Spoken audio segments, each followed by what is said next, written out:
Hey everybody, this is Larry Little, and you're listening to the RelationShifts podcast. What do you think, Melissa? What do you think?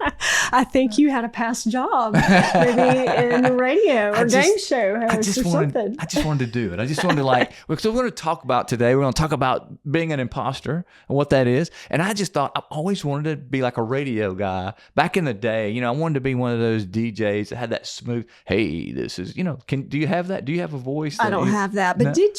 Did you have a job like that? I didn't have a job like that. But you wanted one. I wanted one. I listened to the radio like growing up, and I'd be like, man, I'd like to be like. Picture this: late at night.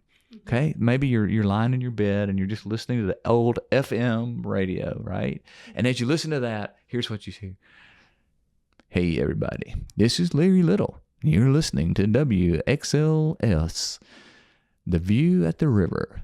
I'm trying really hard to hold it together. All right, enough about that. Oh, my goodness. All right, everybody, how about this? Hey, guys, this is Larry Little. And I'm Melissa Jackson. And we are so glad you've tuned into RelationShifts, where little shifts can really make a big difference in relationships. And we're going to talk about, and being an imposter, which is exactly what I just was today, right? We are. So we're going to talk about that. We're going to break it down and talk about what does it look like and does it impact you? Have you ever experienced that, or do you experience that? And what do you do about that? Because you need to be your real self. You need to be able to use your gifts, your energy in your relationships. So my dream, I should just let go of, huh?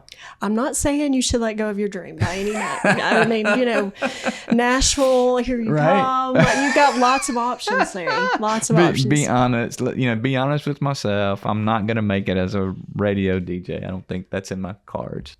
I don't know. Maybe we should take a vote sometime. Maybe we should have those that listen, give some feedback to that. We could do that. Like, which voice do you like better? Which one do you like?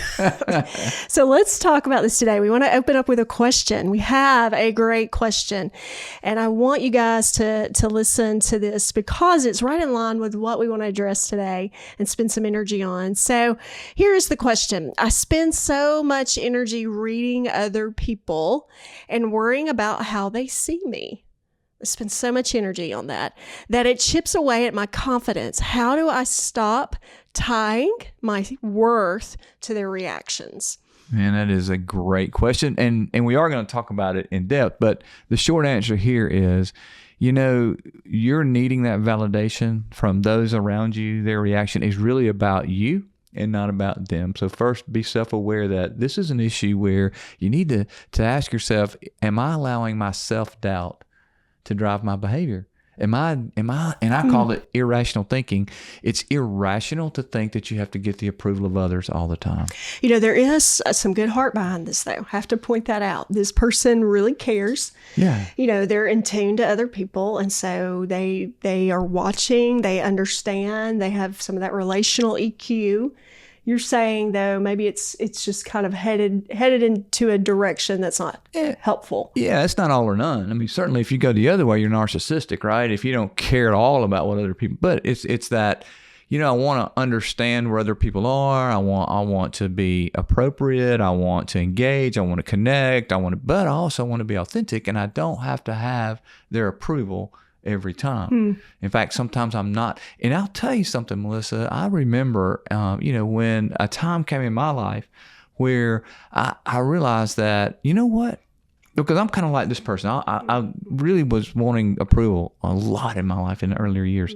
And I remember this time came when I had this realization that I didn't have to have the approval of everyone around me. And it was truly life-changing. I mean, when I realized I didn't have to have everyone's approval, it really changed how I engaged with others on a more authentic level. Sometimes I got a negative reaction, kind of like that reaction I just got from Robin and you when I tried my radio voice. But that was okay. It was fine. But seriously, when I realized that I didn't have to have the approval, then when I did get the approval of others, it wasn't because I had to have it. It was more authentic because they really approved it. And it didn't it didn't indicate my worth. It didn't indicate my value, right? It's just it was nice to have. So that's a shift in your mindset. So let's talk about some stats around that. 70% of people experience this imposter syndrome that we're going to be talking about at some point in their lives. So 70%, that's a high number. Yeah, 70% is probably low. I think a lot of people at some point, and by the way, we're going to talk about, it's not always bad, by the way. It's not always bad. Sometimes there's a place for imposter syndrome, believe it or not. We'll talk about that. But 62% of professionals say that self-doubt, and I think that's a really low number, by the way. 62% of people say self-doubt negatively affects how they show up in their relationships at home and at work. I think it's like 90%. I think self-doubt is a driver. I think it drives anger. I think it drives passivity. I think it drives a whole lot of mess. I really do. Well, it takes energy, it zaps energy from being able to connect and really, show up and have the energy for that relationship. Let's define, first off, what is the imposter syndrome? Let's put some meat behind that. So it is perceived self-doubt in one's ability and accomplishments compared with others, despite the evidence that suggests the contrary. Mm-hmm. So think about what you've just said. In a nutshell, you just said it's irrational thinking. It's perceived. But it's real. It feels real. Real to the person. It feels real, but it's not real. It feels real, right? But it's perceived. It's irrational. And learning to deal with that, first of all, calling it what it is, it's irrational to think you're always an imposter. But think about this for a minute. When is it okay to have imposter syndrome? When is it, when you look at it and you go, when do I need to have imposter syndrome? And I need to have imposter syndrome when I realize I'm learning something that I don't know how to do, that I'm trying it out. I realize I'm just trying this out, which gives me space to fail, which gives me space to grow, which gives me space to learn. If I don't have a little bit of that, then I really become narcissistic and think I know everything all the time and think I have to have all the answers. No, it's good to know that I don't have all the answers, so I'm going to try this out. I'm going to get in that water and swim a bit. That's good. So good. I think a lot of times some of the opposite can occur, and that is when you are doing something new, you may not give yourself enough room to fail. You don't give yourself enough room to be able to make mistakes. You don't give yourself enough room to build a muscle. It might be that there's a cost to that, right? There might be a financial cost that you might experience because you failed. There might be a relational cost to that, so there's that struggle with giving yourself enough room to try something, to experiment with something. And then, how do you give yourself the room to fail too? 100% correct. And go all the way back to our question. Self-doubt makes us think we have to be perfect, that we can't fail. Self-doubt goes directly against what you've just articulated, and that is that we have to give ourselves permission to fail. But if I have so much self-doubt, then I feel like I can't fail, or if I feel like I failed, then I'm a failure, then really impedes, erodes, decays the relationships in my life, because I can't be real. I can't be authentic. Right? So let's talk about some real life examples. There's some terms here. The first one is role doubt. So when you're in a new role, and you were just describing some of those, it may be professionally, it may be personally, you're in a new situation. It may be you're in a new relationship. It may be a dating relationship. It may be you're a new parent. It may be you're, in a new role at work. Maybe you're in the same business or company, but you're in a new role. So this role doubt, it's when you are afraid that you're going to be found out. So maybe you are coming into this relationship, this role, and there is some expectation there, but you're afraid that you're going to be found out, that you're not quite what, you're supposed to be. Yeah, and it kind of looks like this, it's that I I don't make decisions of any kind, or I constantly second guess my thoughts and what I should. So it keeps me paralyzed, polarized. It keeps me spinning instead of moving forward, because I'm afraid somebody will find out that I'm not the real deal, because if they see me fail, they must think I'm incompetent. Really an issue with people where being competent is important, and being seen as being competent is important in the workforce. Now I'm talking about to give yourself permission to know that competency and perfection are not the same thing. And we have to, and in a personal relationship, it's as I'm getting to know someone, as I'm listening, it's okay to offer a differing opinion, or it's okay to disagree, and it's okay, instead of, I have to agree with everything you say or you won't like me. I used to have this mentor that I would work with, and she would tell me this, this phrase, and she always said it about the relationships that were closest to her. She said, the older I get, the more I know I don't know this person completely.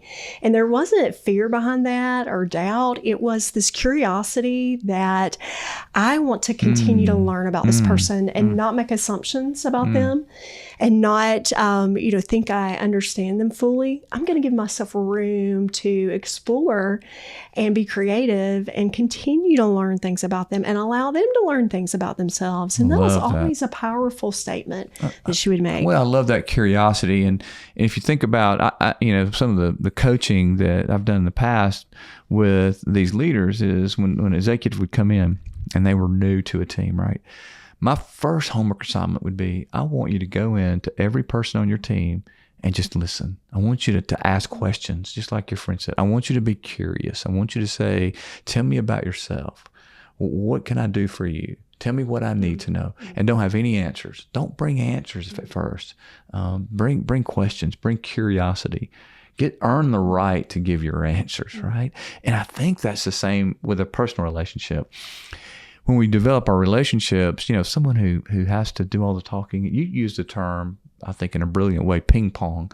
When you don't know how to ping pong, I wrote about that just recently. Yeah, recently I was in this conversation with this dude that, he had to have all the answers, and it was just obvious that he really didn't care about my response or my, and it's an uncomfortable place to be. And it's also, it's annoying, but I think it's important to learn in a relationship to ping pong, to throw the, hit that ping pong ball back to you and let you talk, and then ping pong back to me and let me talk by asking questions of each other. I think that being curious is really important, and it helps us to truly, authentically understand who others are, which really leads us to the second thing we need to look out for, and that's that relationship fog, because, relationship fog is when I really don't want to ping pong with you. I don't want you to know everything. I don't want to, I don't want you to think I don't have it together.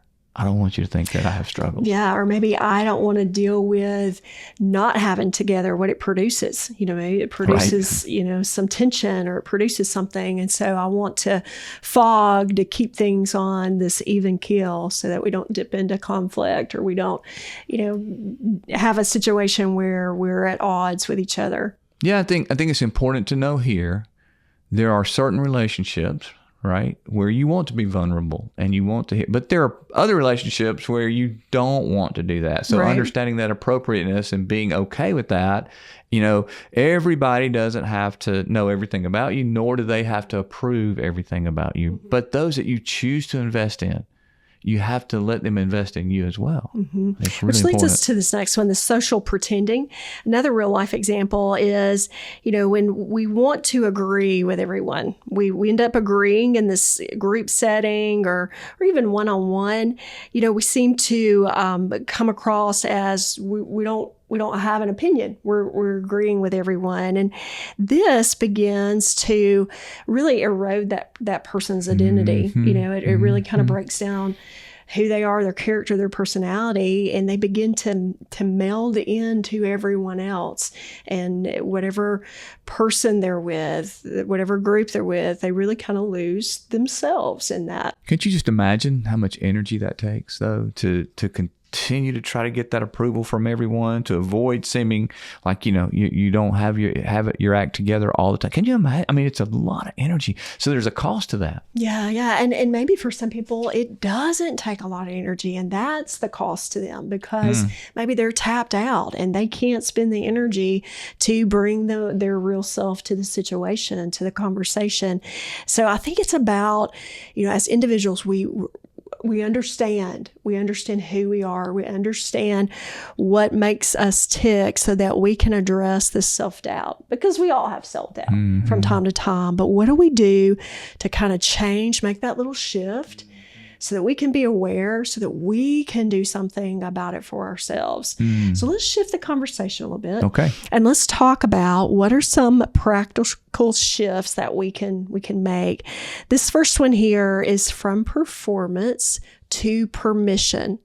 How do we shift from performance to permission? And we've talked about this a little bit, where we shift out of having to have all the answers. We shift out of having to feel competent all the time. We shift out of, wanting things to be just right and at a certain level. So let's talk about that. I think on this one, talk about expending energy, having to be right all the time. But then again, some people seem to love being right all the time. And I think about those people that I have relationships with who have to have all the answers.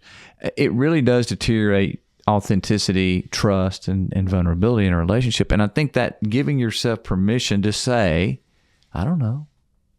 Give yourself permission to say, it's a good thought. I don't have the answer there. Instead of having to create, because what happens when I have to constantly come up with the right answer? My credibility goes down, because everybody knows that I don't have the right answer to everything. Nobody has the right answer to everything, right? So it's about giving myself permission to be wrong, giving myself permission to go, I don't know, or I blew that. I don't know. Instead of having to be the expert, the guru, the know-it-all. Because here's what I found in relationships. This is truth. People had rather have a relationship with someone who is wrong some of the time than someone who is right all of the time. Well, you connect better.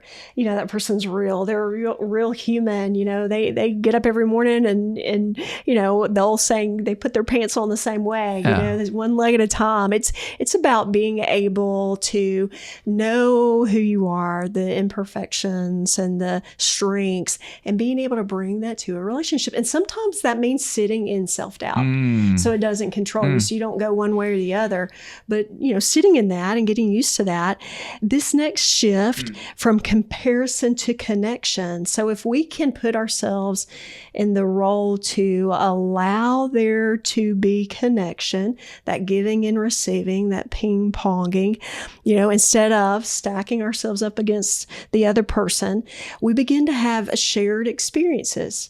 We can have this experience and this other person can have it, and we can learn from the sharing of experiences and allow a connection there. There's a huge problem here, a huge problem. And when I tell you what it is, you'll immediately go, yeah, I think you'll agree with me on this.